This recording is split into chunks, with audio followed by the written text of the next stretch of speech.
Dios? All right, vamos al Salmos capítulo 37, las claves de la ascensión. Y voy a leer un texto ahí, Salmos 37. Amén. ¿Todos están bien? ¿Todos? All right, Salmos 37, versículos 10 y 11 dice así: pues de aquí a poco no existirá el malo, observará su lugar y no estará allí. Pero los mansos heredarán la tierra y se recrearán con abundancia de paz. Y se recrearán con abundancia de paz. Los mansos van a heredar la tierra. Hoy voy a concluir con esta, la tercera lección que hago acerca del poder de la mansedumbre. Y hoy concluyo con esta lección. Continuamos con los principios de la ascensión. El próximo miércoles voy a continuar enseñando en el mismo tema algunas lecciones más, claves que nos van a levantar a otros niveles de unción en Dios, del favor de Dios y de unción y de bendiciones de Dios. Es la base de esto, porque la vida en el Señor es como la luz de la aurora que va en aumento. El caminar con Dios es de ir mejorando. Somos humanos, somos imperfectos. Tenemos fallas y faltas, todos. Aquí no hay ni un solo perfecto. Hay muchos que se creen perfectos, pero no lo son. No sé. Como dicen en Colombia, no se dejen embobar. Es decir, no se dejen engañar por algo así, porque no hay nadie que es perfecto. Todos hemos, no obstante, el caminar con Dios es de ir mejorando. Es la clave del cristianismo, es la fe en el Señor. Gracias por tu palabra, gracias por tu Espíritu Santo, gracias por lo que has hecho este día, Señor. Cada día trae sus pesares, cada día trae su aflicción, cada día trae sus problemas, Señor, pero tú nos ayudas a conllevar estos problemas a través de las tensiones, presiones, estrés. Señor, a través de nuestras imperfecciones, tú te perfeccionas en nosotros, Señor. Y te damos gracias por todo esto. Ponemos esta palabra, Señor, ya está ungida. Ahora, Dios mío, toca mis labios, unge este cuerpo, este vaso de barro, Señor. Úngelo, pon palabras en mi boca, pensamientos en mi mente. Déjame hablar a la iglesia, enseñar a este pueblo, Señor, conforme tú me has hablado. En el nombre del Señor Jesucristo. Y todos dicen amén. All right, tomen asiento, por favor. Hemos estado hablando acerca del poder de la mansedumbre. Habíamos hablado algunos aspectos ya, simplemente para refrescar la memoria, la introducción. Habíamos dicho que mansedumbre no es debilidad. Mansedumbre no significa que usted es un tapete en el piso donde todos se limpian sus pies. Mansedumbre no significa que usted va a ser empujado por todos, manipulado por todos. No, eso no es mansedumbre. Hay muchos que tienen ese concepto, especialmente la mente moderna. Cuando uno habla de mansedumbre, inmediatamente lo conectan con debilidad de carácter, cosa que es totalmente lo opuesto. Mansedumbre es poseer un carácter fuerte, es poder realmente, pero bajo control, bajo dominio. Y esa es la clave de esto. Y todos aquí tenemos nuestro temperamento. Yo soy una persona muy temperamental. Es mi carácter. Desde niño me crecí de esa manera. El temperamento nos ayuda a hacer cosas que otros no las hacen. El temperamento nos ayuda a alcanzar metas, en fin. Pero el temperamento fuera de control puede causarnos problemas. Se trata de la mansedumbre, es tener un temperamento fuerte, pero bajo control. ¿Es fácil? Absolutamente no es fácil. Especialmente cuando usted es provocado, cuando a usted le tocan algo que es muy cercano a su vida, cuando personas muestran ingratitud, cuando es acusado por algo injustamente. El temperamento sale a relucir en esos momentos. Y uno puede perder los estribos humanamente, puede perder el control de las acciones. A mí me ha pasado muchas veces. Y he perdido el control, he perdido el dominio propio por un instante y uno comete errores. Me ha pasado a mí en la iglesia muchas veces. Cuando recién empecé a pastorear esta iglesia, y mi temperamento tan fuerte, porque yo era una persona que quería escalar la escala corporativa de la Coca-Cola, y mi meta era: voy a ser el presidente de la Coca-Cola. Esa era mi meta. Y estaba metido cuerpo, alma y espíritu, era mi pasión. Y le voy a decir, mi temperamento era fuerte. Yo me levantaba temprano, iba a la oración temprano en mi oficina, hacía cosas extra, todo por temperamento fuerte, una disciplina bastante alta. Así he sido siempre yo, ese ha sido mi temperamento, y creo que aquí todos tenemos temperamento de alguna manera u otra. La diferencia es que la persona que posee mansedumbre tiene ese temperamento bajo control.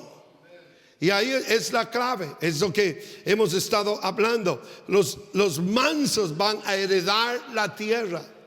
No se estaba refiriendo solamente a la tierra prometida, como muchos se imaginan, pero está hablando que van a heredar, van a hacer cosas que otros no las van a lograr. Es lo que quiere decir. Los mansos de espíritu, los que tienen un temperamento fuerte, una determinación fuerte, pero tienen ese temperamento bajo control. Ahora, si alguna vez lo pierde, eso no significa que usted va a ir de cabeza al infierno. No, tiene que rectificar. La vida en el Señor es de ir rectificando cosas, debilidades en nuestra vida. Es simplemente así. Hemos hablado ya algunas cosas, no voy a repetirlas porque nos vamos a demorar más. Había hablado de algunas cosas que nos ayudan o nos van la mansedumbre nos va a ayudar a lograr alcanzar la mansedumbre. La quinta cosa que les quiero referir en esta noche es que el lenguaje de la mansedumbre es el amor. Número uno, porque el fruto del Espíritu es amor. Y número dos, porque una de las virtudes componentes del fruto del Espíritu es la mansedumbre. Si Gálatas 5:22 dice: mas el fruto del Espíritu es amor. Es el fruto del Espíritu. Amor es todo el fruto. Pero dentro de ese fruto hay ciertos ingredientes, porque si nota, dice el fruto, dice los frutos. Hay muchos que piensan que es en plural y dicen los frutos del Espíritu. No, es el fruto del Espíritu, singular. Se halla en modo singular, no en plural. El fruto es como un sustantivo colectivo. Cuando uno dice vamos al bosque, es un bosque, pero se compone de muchos árboles. Bueno, es igualmente el fruto del Espíritu es amor, pero dentro de ese fruto hay ciertos componentes que la Biblia lo dice. Está el gozo. Dentro del fruto del Espíritu está la paz, está la paciencia, está la benignidad, está la bondad, la fe, la mansedumbre y templanza. Es muy importante. Una de las claves para disfrutar de un matrimonio placentero, un matrimonio feliz, es hablar con el cónyuge, con esposa, el esposo con esposa, de una manera respetuosa, honorable, dócil, con mansedumbre. Porque el idioma de la mansedumbre es el amor. El apóstol Pedro dice en 1 de Pedro 3:7: dando honor a la mujer como vaso más frágil. Si esto le puede ayudar mucho a usted, si su matrimonio está, quién sabe, ha sufrido ciertas rupturas emocionales, hay fracturas emocionales en su matrimonio, esto le puede a usted ayudar a refaccionar esos problemas y rehacer su matrimonio. El lenguaje de la mansedumbre es el amor. 1 de Pedro 3:7 dice: dando honor a la mujer como vaso más frágil. La palabra frágil significa vaso delicado, que se puede romper fácilmente. Dios hizo a la mujer de esa manera, emocionalmente frágil, no físicamente, porque hay mujeres que son más fuertes que los hombres. ¿Cuántos saben lo que estoy hablando? Especialmente hoy en día hay unas que levantan pesos, Dios mío, y uno las mira y les da uno miedo. Dice, con esta señora yo no me meto. Porque, son fuertes también físicamente. Pero Dios la hizo frágil emocionalmente a la mujer. Es por esa razón que ellas se lastiman, se hieren cuando el esposo le dice algo sin haber sazonado esas palabras con el sazón del amor. Se resienten, se quiebran fácilmente, lloran muchas veces, se cohíben, se alejan, se separan, se mantienen aisladas por esa razón, porque son un vaso frágil. Y una de las cosas que llevan a la destrucción de un matrimonio es el uso de palabras ofensivas, destructivas, derogatorias. Quién sabe, usted puede ser un esposo que tiene un carácter, un temperamento fuerte, se enoja fácilmente, y cuando esté enojado no tiene el control de su vocabulario y enseguida usted habla palabras ofensivas, derogatorias a su esposa. Y quiero recordar a ustedes varones en este día, yo y ustedes como esposos que somos, tenemos que tener mucho cuidado. No es malo tener un temperamento fuerte, pero tenemos que tenerlo bajo control. Amén.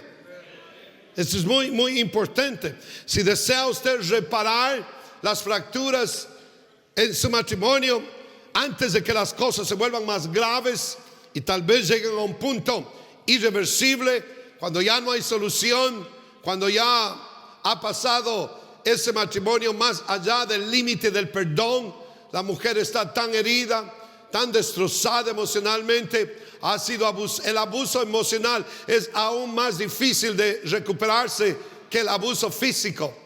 Los golpes, los azotes le duelen a uno, pero se sanan. Pero cuando alguien es fracturado internamente, esas fracturas son difíciles de subsanar. Muchas veces jamás se subsanan. Hay personas que viven heridas por el resto de sus días. Y es por eso que tenemos que ser sabios en este aspecto y usar el Espíritu Santo que nos ayude en esta área, porque todos necesitamos la ayuda del Espíritu Santo. Si el esposo es ofensivo en sus palabras, si el esposo todo el tiempo está hablando palabras derogatorias, ese hogar, ese matrimonio va a la deriva. Pero si usted toma esta lección esta noche, es gratis, no le cuesta nada. Muchos ni ofrenda pusieron esta noche. Esto le va a ayudar a usted a reparar su matrimonio. Nadie dice amén. Por lo menos digan amén, porque es gratis decir amén. No cuesta nada, solamente decir gracias.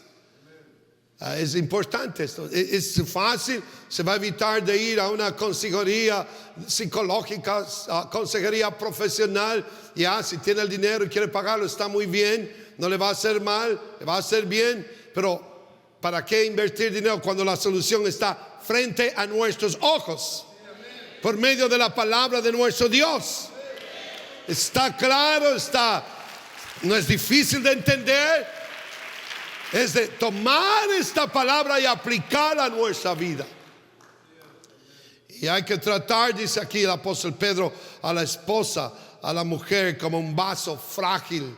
El idioma de la mansedumbre. Ahora tal vez usted tiene un temperamento fuerte, llegó a la casa está sucia, no está arreglada, los platos parecen el monte Everest ahí en la cocina, bien alto, tarro de basura llena, y quién sabe, la esposa ha pasado todo el día en la casa y usted llega del trabajo cansado, ha peleado el tráfico, no hay nada que comer encima más, y inmediatamente el temperamento comienza a subir, comienza a hervir sus emociones y llegan muchas veces al punto de ebullición, y cuando llegan a ese punto realmente es cuando el hombre explota.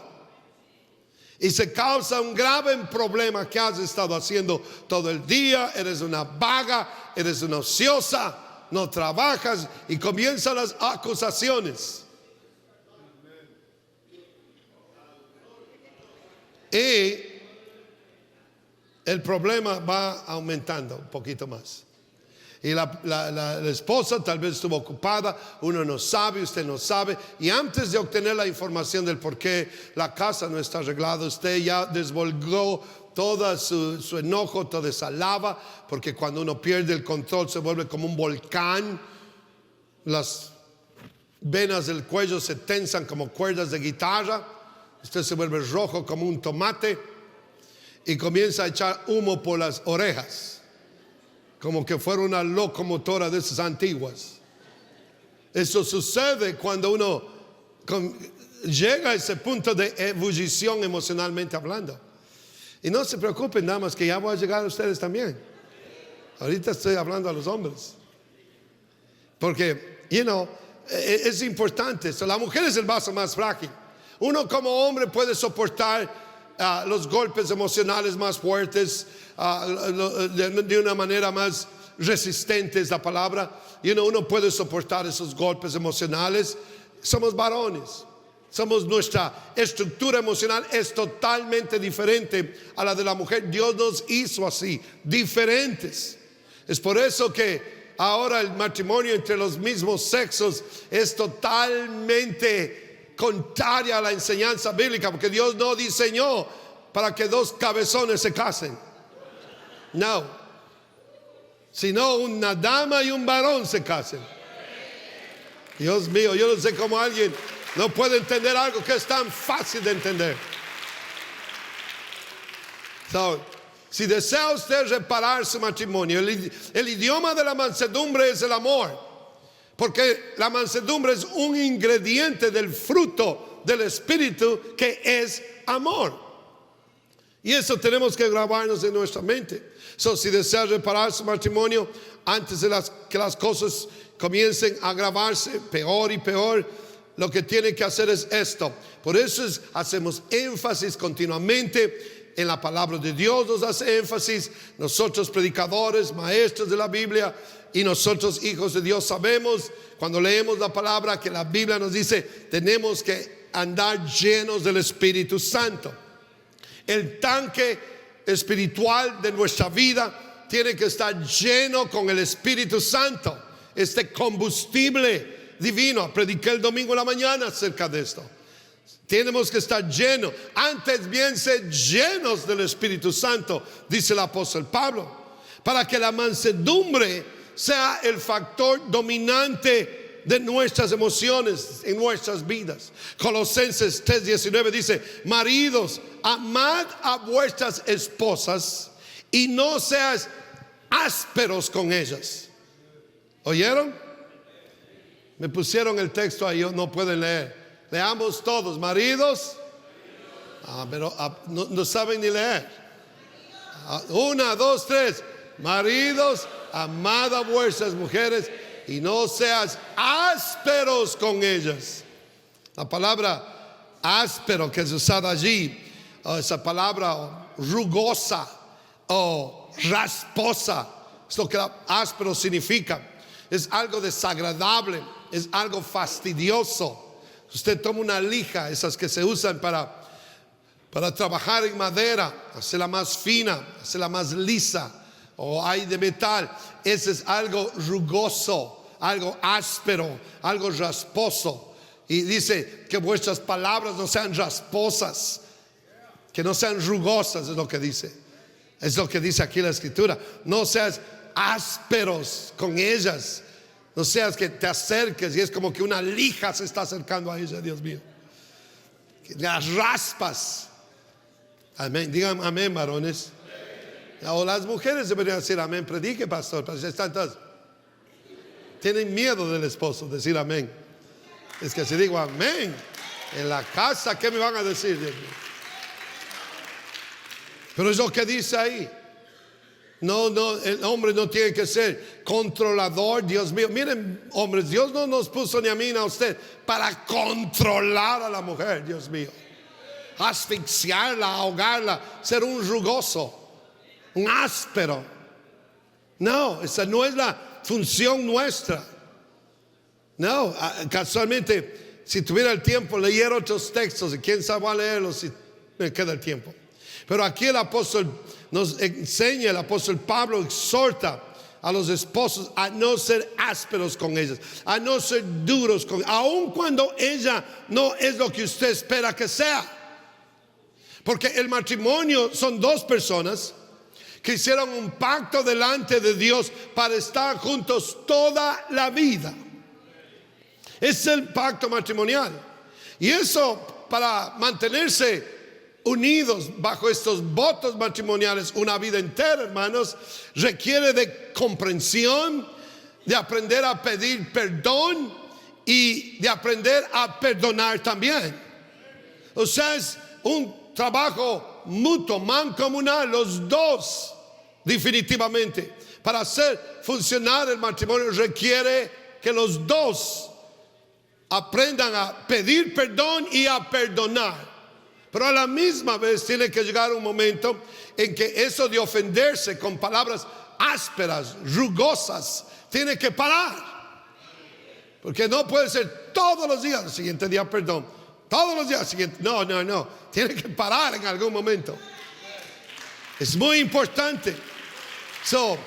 Ahora esto de comunicación, hay otros textos también que hablan de la comunicación con mansedumbre. Es dirigida a los padres en Efesios 6:4, dice: y vosotros padres no provoquéis a ira a vuestros hijos, sino criadlos en disciplina y amonestación. Pero escuche esto, del Señor. Es lo que hace la diferencia ahí al final, del Señor. Dice: no provoques a vuestros hijos a ira. Cuando hables con ellos, no les hables con gritos, no les hables con amenazas, no los golpees en forma supuestamente de disciplina, no los intimides, es lo que dice allí. Sí, es una cosa que los padres no entienden hoy en día. Y hay niños que están sufriendo emocionalmente porque lo único que hacen es gritar. Están con el teléfono jugando. Allá están los niños solitos, escribiendo.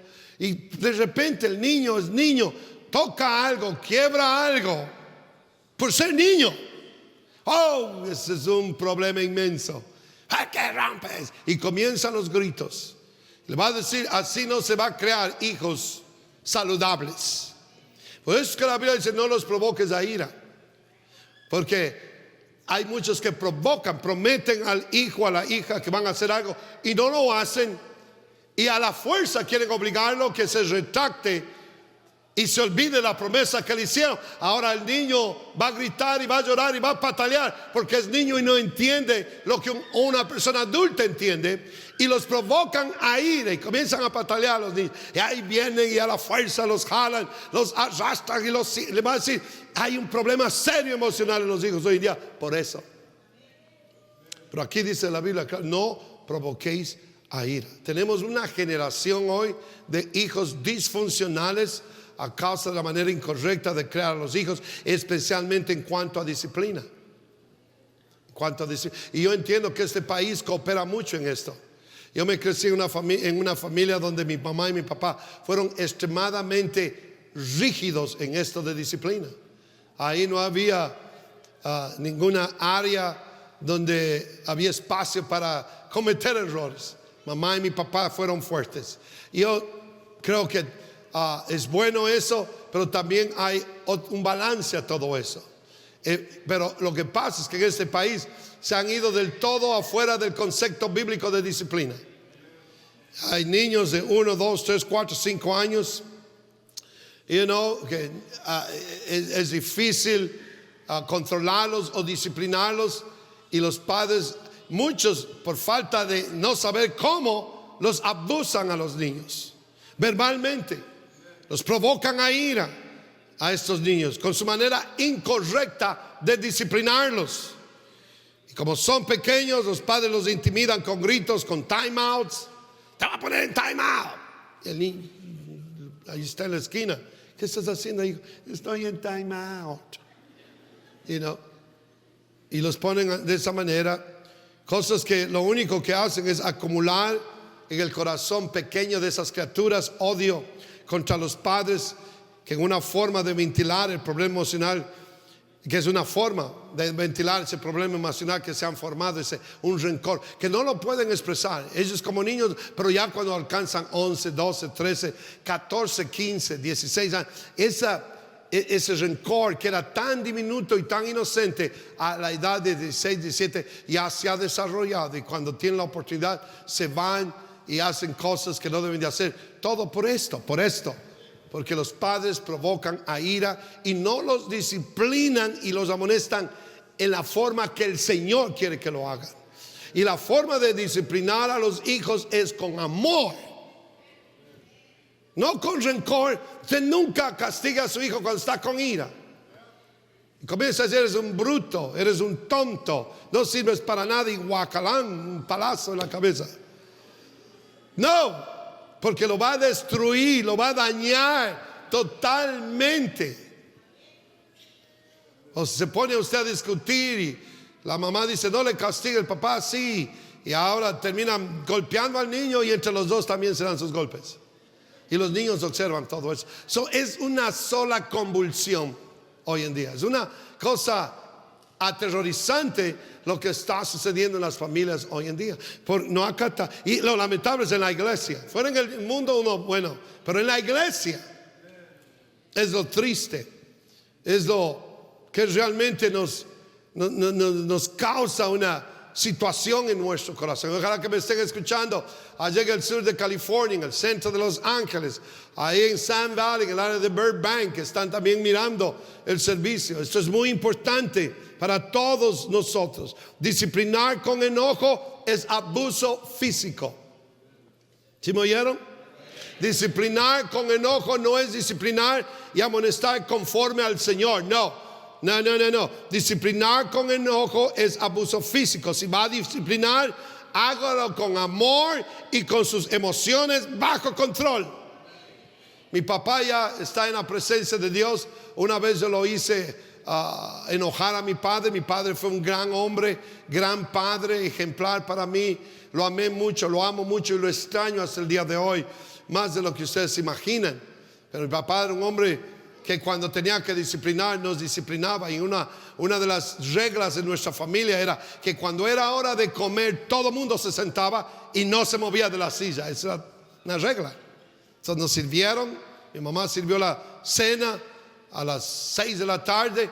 Todos los hijos, éramos siete sentados, mi papá a la cabeza, mi mamá siempre a la última porque estaba sirviendo, y mi papá oraba y comíamos. Nadie se levantaba hasta que no estábamos terminados. Y él mismo nos hacía levantar y nos íbamos, comíamos el plato, hacíamos lo que teníamos que hacer. Esa era la forma en que nos crecimos. Y una vez mi mamá cocinó algo y no me gustó a mí. No me gustaban las legumbres, como todo niño. Y yo comencé a decir, me levanté de la mesa y me arrimé en contra de la puerta del comedor. Y mi papá me estaba diciendo que me sentara. Y accidentalmente tomé la chapa y se abrió la puerta. Y cuando se abrió la puerta, mi papá se levantó y descolgó. Le llamábamos Martín Lutero, un látigo ahí, de cuero de vaca.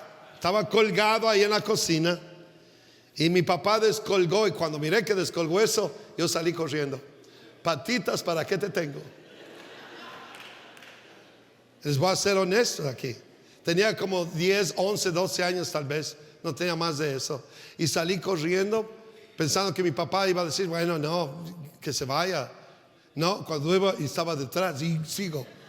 Bajé, vivíamos en el tercer piso.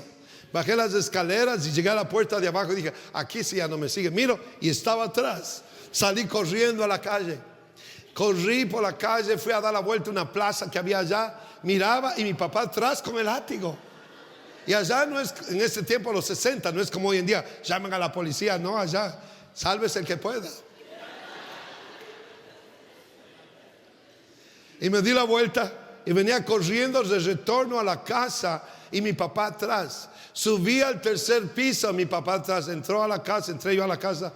Le voy a decir, me dio me castigó, me hizo dar la vuelta, ponte de espaldas, voy. Y ese era como el gato romano, prácticamente. Y mis hermanos que estaban observando, mi mamá estaba observando, estaban contando 1, 2.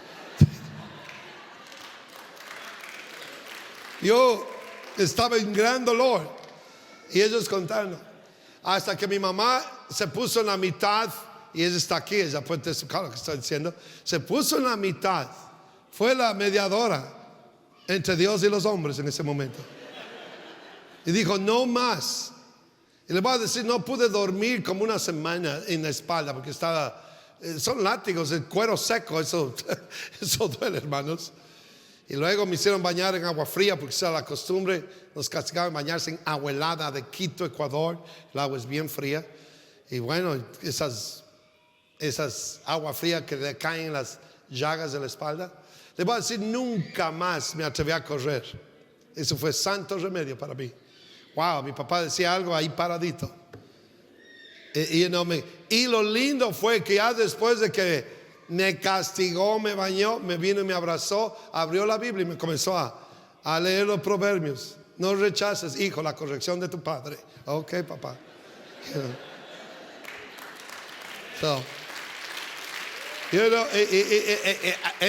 Eso me pasó a mí. Yo sé que ahora eso no se puede hacer, principalmente en ese país, pero es la forma en que mi padre nos...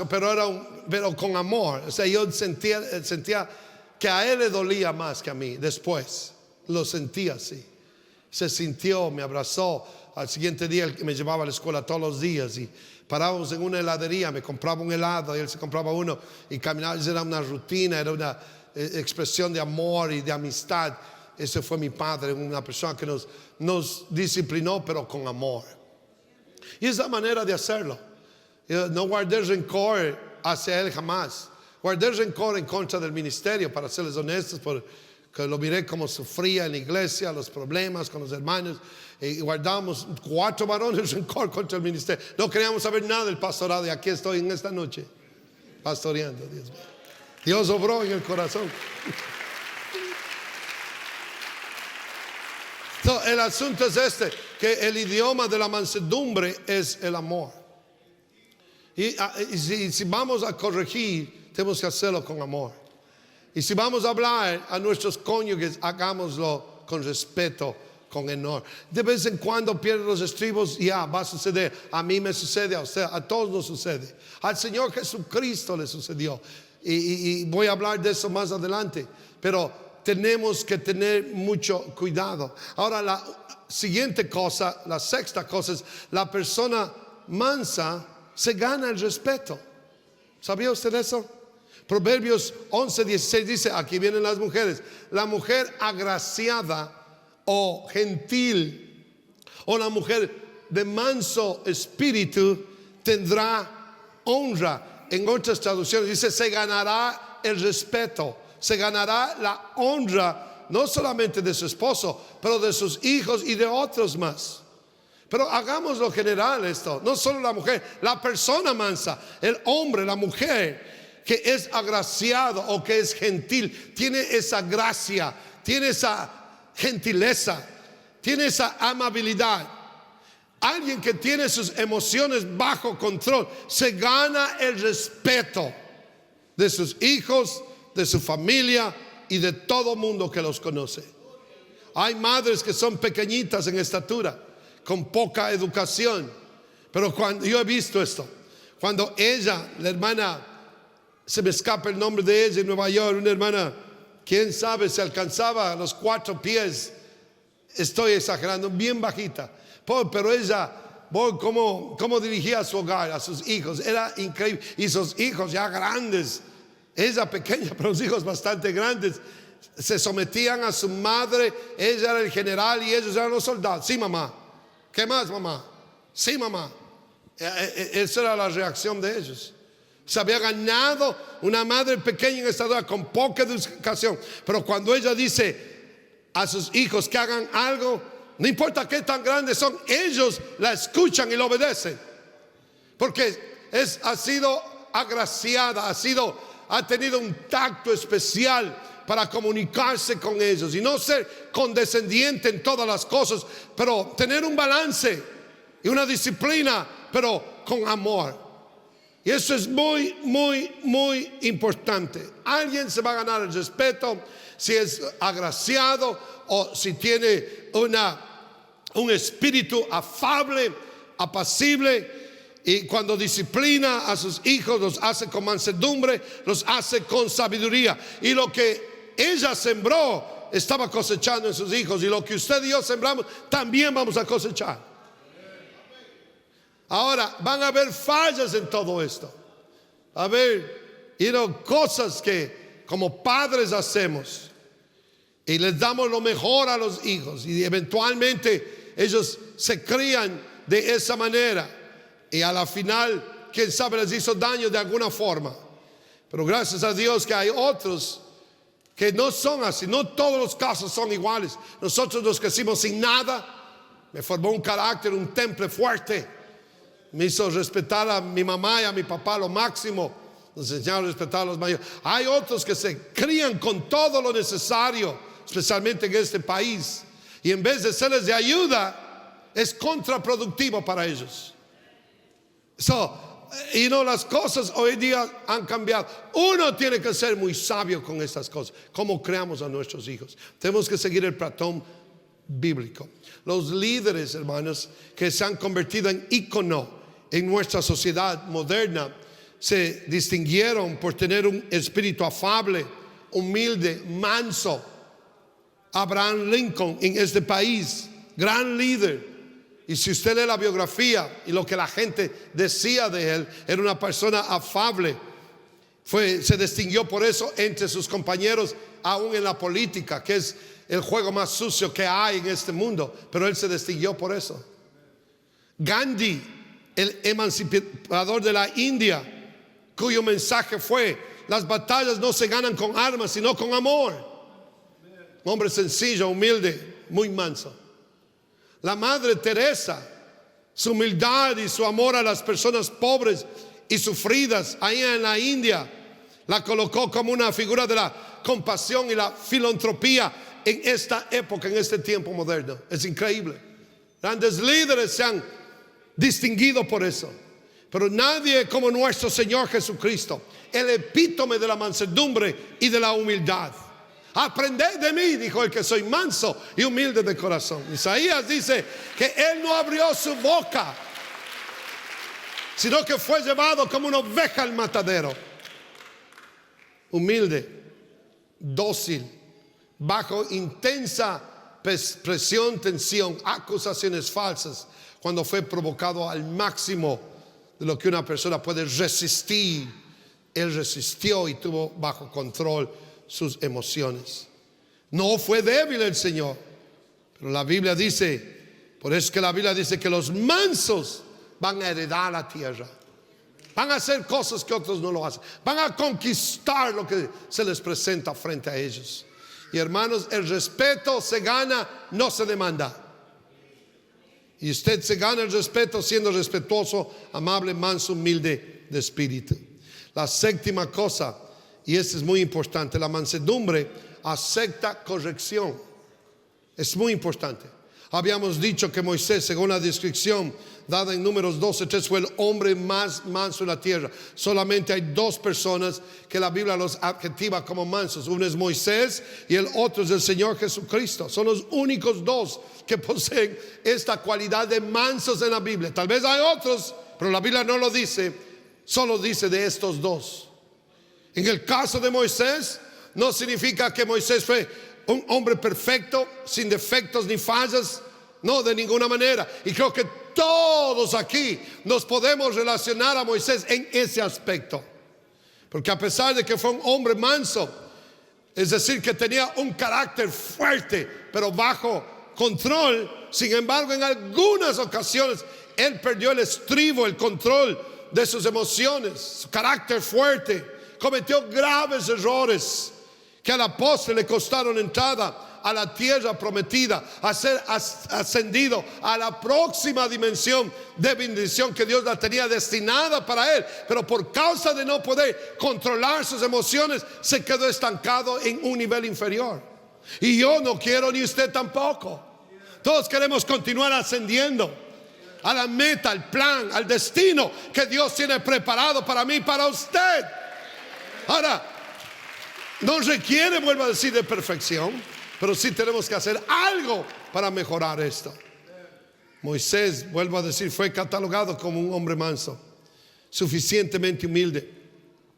Y esto fue lo que le hizo humilde a él y manso, fue que él aceptó la corrección de Dios y de sus ancianos. Es lo que lo catalogó a él. Él pudo aceptar la corrección. Hay personas que no aceptan la corrección, y aunque saben que están mal, aunque saben que tienen ese problema, no aceptan. Se ponen a discutir, dime que te diré. Se ponen a discutir con los padres, hijos, entre esposos. Se ponen a discutir con líderes de la iglesia, otros aún con el pastor de la iglesia, porque no quieren aceptar corrección.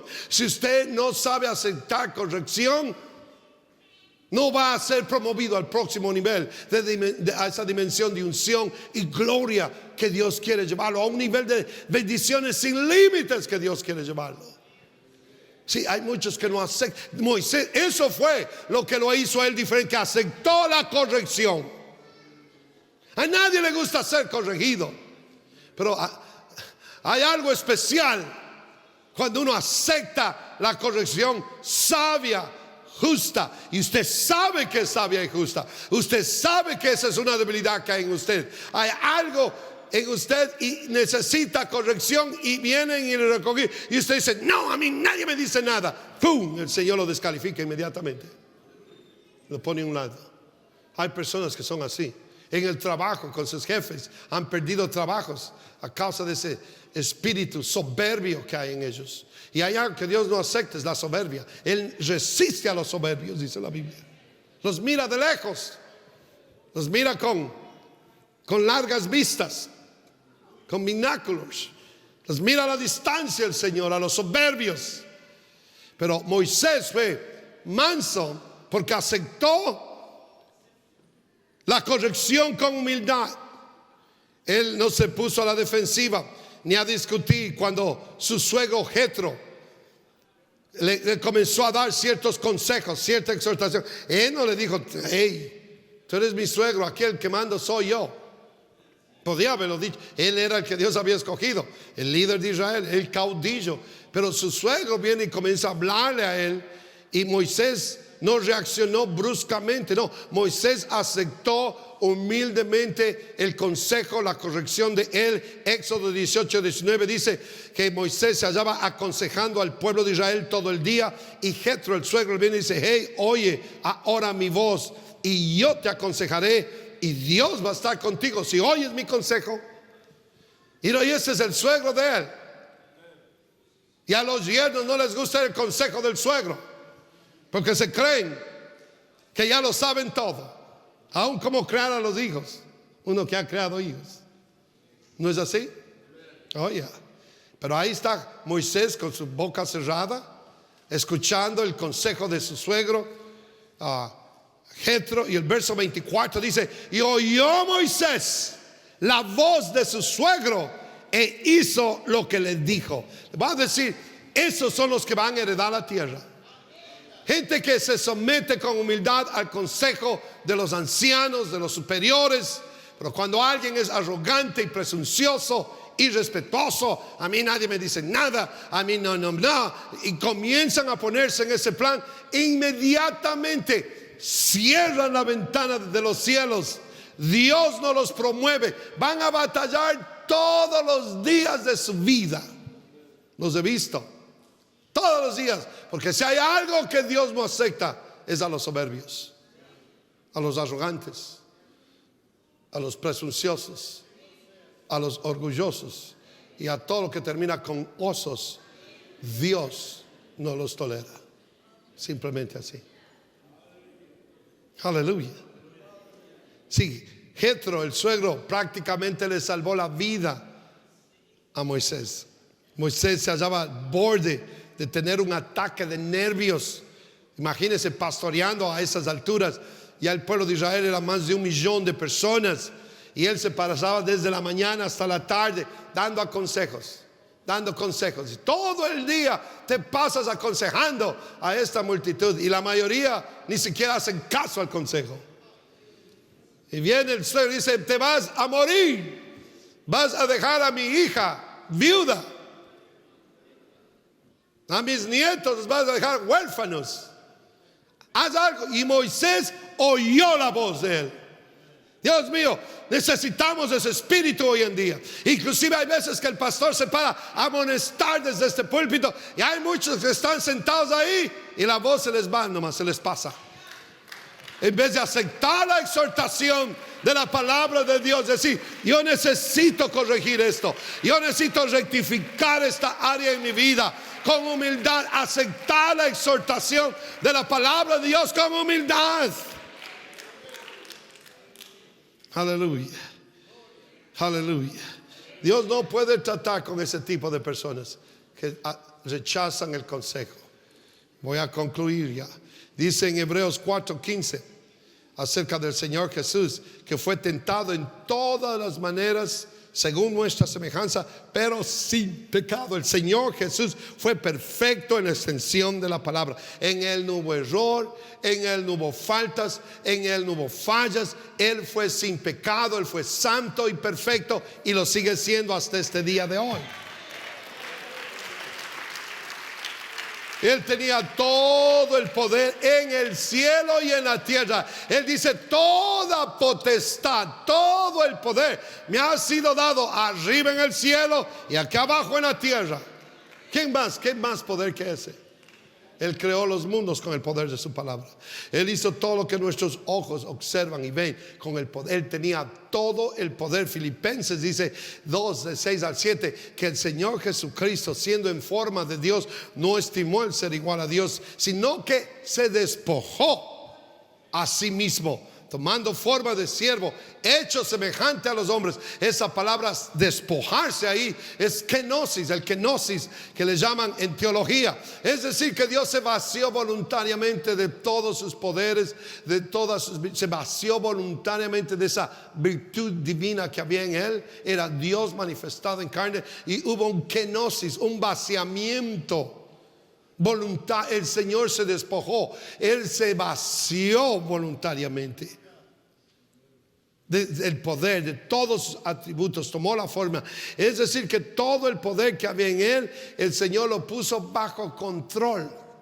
Había dominio en Él. Imagínense Él como Dios, caminando en tierra, resucitó muertos. Wow, ciegos abrieron los ojos, leprosos los limpiaba. Cosas portentosas, milagros, prodigios que el Señor hizo. Y cuando los enemigos se burlaban, cuando Él iba por las aldeas, dice Juan que las cosas que el Señor hizo no se las puede contar, porque si las pudiéramos contar y escribirlas, no hubiera suficientes bibliotecas en el mundo que pudieran contener los libros de las cosas que Dios hizo. Póngase usted a pensar en eso. Pero el Señor controló sus emociones. Sin embargo, Él no fue una persona débil. Él tuvo un temperamento fuerte. Porque en una ocasión, en Juan capítulo 2, el Señor entró en el templo en esa oportunidad. Y en Juan capítulo 2, versos 13, dice que cuando llegó al templo, miró que habían hecho negocio de la adoración y alabanza al Señor. Estaban vendiendo sacrificios, ovejas, bueyes, palomos, palominos, que eran los sacrificios. La gente ya no traía sacrificio de la casa, se volvieron religiosos, y en vez de traerlo, ahora compraban ahí a la puerta del templo y entraban con sacrificio a la iglesia, cuando la ordenanza era que vengan desde la casa trayendo el sacrificio.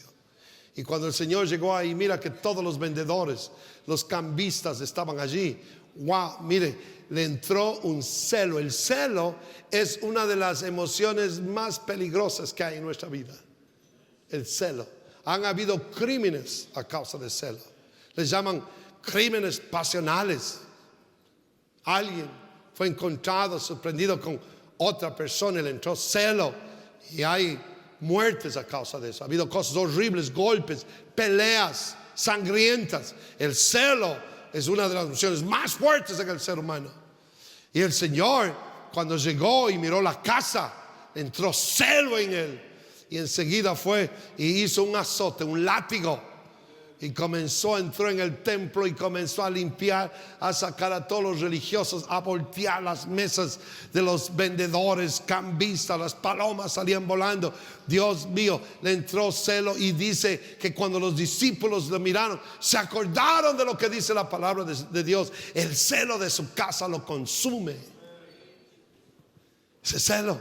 El Señor tuvo emociones como nuestras, dice el Hebreos, les acabo de leer, iguales a nosotros, una fuerza, un temperamento fuerte, pero Él tuvo eso bajo control. De vez en ese caso, Él desplegó ese temperamento. Dice, estoy tan celoso de la casa de Dios, tengo que limpiar esto, tengo que sacar todo el pecado, toda esta religión falsa, tengo que echarla afuera. Y el Señor mostró su temperamento en esa oportunidad, y lo hizo en una manera santa. Hay veces que uno despliega el temperamento cuando le entra celo santo. No es un celo corrupto, no es un celo pasional de la carne, no, es un celo santo por las cosas santas. Y no es un celo que destruye, es un celo que construye y le agrada a Dios. Y uno debe tener celo por las cosas santas. Tiene que tener celo usted en su vida personal, celo en su familia, en su hogar, que no se infiltre pecado. Muestre usted carácter, temple. No, esta es la casa de Dios, aquí vive Dios.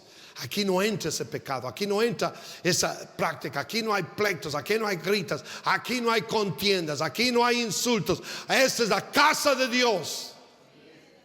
Y ese tipo de celo es santo, porque mantiene la pureza en nuestras vidas. El templo ahora somos nosotros. Dice que somos el templo de Dios en el Espíritu. De vez en cuando el Señor entra con un látigo y comienza a limpiar nuestras vidas cuando la palabra es enseñada o predicada. Y necesitamos entender que aún el Señor Jesucristo tuvo emociones, las desplegó, pero siempre bajo control. Y hermanos, eso se llama madurez espiritual. La madurez espiritual no es medida por la longevidad de un creyente en la iglesia, ni tampoco por su conocimiento bíblico, ni tampoco por los dones espirituales que pasé, ni tampoco porque es una persona talentosísima. No, yo conozco creyentes que han estado en la iglesia toda una vida y jamás han tenido esa madurez espiritual para superar ciertas cosas, y guardan resentimientos y rencores entre hermanos, no se miran, no se ven, no se hablan, y es triste y es lamentable. Y cuando alguien les dice algo, se irritan fácilmente, reaccionan de una forma áspera, dura y aún grotesca. Hermanos, eso tiene que cambiar antes que la trompeta suene, antes que el Señor Jesucristo venga a levantar la iglesia, o antes que el Señor lo llame a mí o a usted por la vía de la muerte. Cuando demos el último aquí en la tierra, sería mejor que estamos bien con nuestro Dios, que una vez que cerramos los ojos no hay más esperanza. Pongámonos de pie. Aleluya. Porque la ley del pecado, dice Romanos 7:23, está en estos miembros. La ley está metida aquí. La ley del pecado, dice Pablo, está metida en nuestros miembros. ¡Wow! Y hay que tener cuidado por eso. Es por eso que es necesario llenarnos del Espíritu, venir a la iglesia como hoy miércoles, en vez de quedarse sin hacer nada en la casa o haciendo otras cosas infructíferas. Es bueno venir a la casa de Dios, escuchar la enseñanza. Esto le ayuda a mejorar a usted, me ayuda a mejorar a mí, nos ayuda a mejorar a todos nosotros. Y cuando usted es bautizado en agua en el nombre de Jesús y él recibe el Espíritu Santo, esa ley mayor entra en nosotros, ahoga, asfixia la ley del pecado. Y una de las obras de la carne, aparte de la fornicación, del adulterio, es la ira, los pleitos. Lea usted ahí en Gálatas 5. las contiendas, todo eso es parte de las obras de la carne. Y cuando todo el tiempo, ya sea en el hogar o en el trabajo o donde quieras, todo en contiendas, pleitos, iras, insultos, palabras ásperas, todo el tiempo su carne está predominando, el espíritu. Por eso debemos de llenarnos del espíritu, dice, para no dar cabida a los deseos de la carne, porque estos dos luchan, es una pelea todos los días. La carne y el espíritu se dan unas golpizas todos los días, y el más fuerte gana. Si la carne está fuerte, lo noqueó al espíritu y lo tiene adentro, pero está noqueado. Pero si el espíritu es fuerte, ¡boom!, le da un golpe y pone a la carne ahí, lo tumba. Y el referí está adentro contando, ya van 100 y todavía no se pone de pie. Está bien noqueada la carne. Eso que estamos, son buenos golpes en esta carne para controlar y dominar y tener este espíritu de... Si usted quiere ser promovido, si quiere heredar la tierra, es decir, si quiere usted realmente hacer cosas que otros no las hacen, pero usted las quiere hacer, las va a lograr. Los mansos van a heredar la tierra. No se refiere a la tierra prometida, que muchos lo interpretan así. Yo personalmente el enfoque lo miro de diferente manera. Heredar la tierra es alcanzar esas cosas, es poseer esas cosas que Dios ha puesto en nuestro destino. Y podemos, pero los mansos, la clave está en esa. Los mansos van a heredar la tierra. ¿Cuántos reciben la palabra? Allá en el sur de California, ¿cuántos reciben la palabra? Den un aplauso al Señor. Ahora, si usted quiere heredar la tierra, si Dios ha puesto cosas frente a usted, esta es la senda, le estoy enseñando. La senda de la mansedumbre es la que nos conduce a lugares altos en Dios. Pero la altivez, dice la Biblia, la soberbia, derriban al hombre, lo tumban a la persona. Si quiere entrar en esta zona de progreso, de ascenso, la mansedumbre es: sea una persona humilde, manso de espíritu, nunca sea arrogante, nunca piense que es mejor que alguien más, jamás. Sea sencillo de espíritu, y los mansos van a heredar. Wow. ¿Cuántos quieren heredar la tierra? En el más allá vamos a heredar la vida eterna, pero aquí vamos a tener una vida abundante en Cristo Jesús, aquí en la tierra. Vamos a heredarla en el nombre del Señor Jesucristo. Levante sus manos, cierre sus ojos, órele al Señor.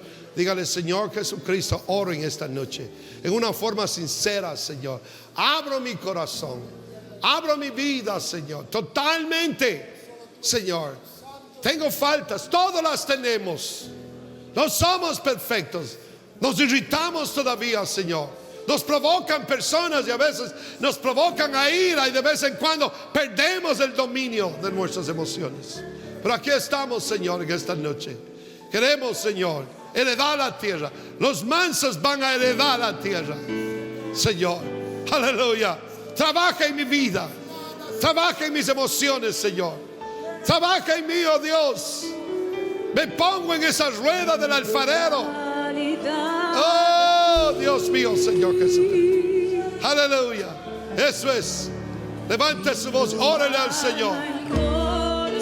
Aleluya. Aleluya. Gloria a Dios. Aleluya.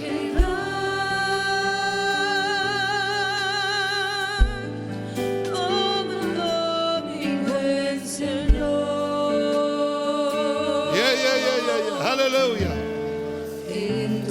Aleluya. Eso es. Siga orando ahí donde está. Siga pidiéndole al Señor Jesucristo. Aleluya. Gracias, Señor. Quiero ser como tú eres.